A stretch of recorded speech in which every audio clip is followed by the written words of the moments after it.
Anwar, mobile.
জাতীয়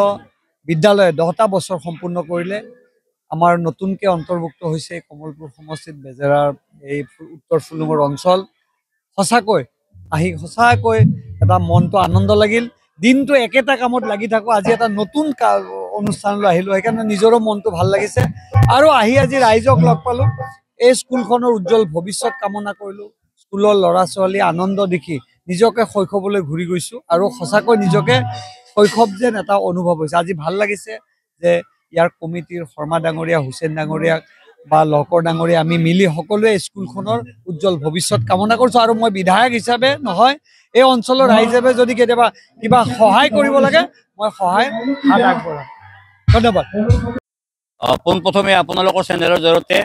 পূৰ্বাঞ্চল জাতীয় বিদ্যালয়ৰ তৰফৰ পৰা সমগ্ৰ অসমবাসী ৰাইজক প্ৰাক ভোগালীৰ শুভেচ্ছা জ্ঞাপন কৰিছোঁ পলমকৈ হ'লেও নৱবৰ্ষৰ শুভেচ্ছা জ্ঞাপন কৰিছোঁ আজি পূৰ্বাঞ্চল জাতীয় বিদ্যালয়ৰ 10ম বাৰ্ষিক প্ৰতিষ্ঠা দিৱস এই অঞ্চলটোৰ এইখনেই একমাত্ৰ শিক্ষানুষ্ঠান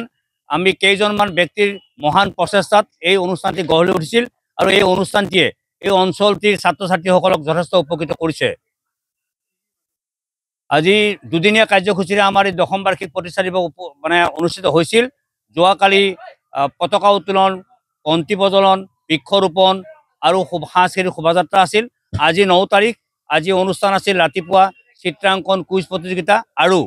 এতিয়া সাংস্কৃতিক অনুষ্ঠান আছিল এই সাংস্কৃতিক অনুষ্ঠানত অসমৰ জনপ্ৰিয় কণ্ঠশিল্পী বাবু বৰুৱা আৰু দীপক চন্দ্ৰ দাসে গীত পৰিৱেশন কৰিলে আমি ৰাইজে আমাক যি সহায় সহযোগ আগবঢ়ালে তাৰ বাবে আমি ৰাইজৰ ওচৰত চিৰকৃতজ্ঞ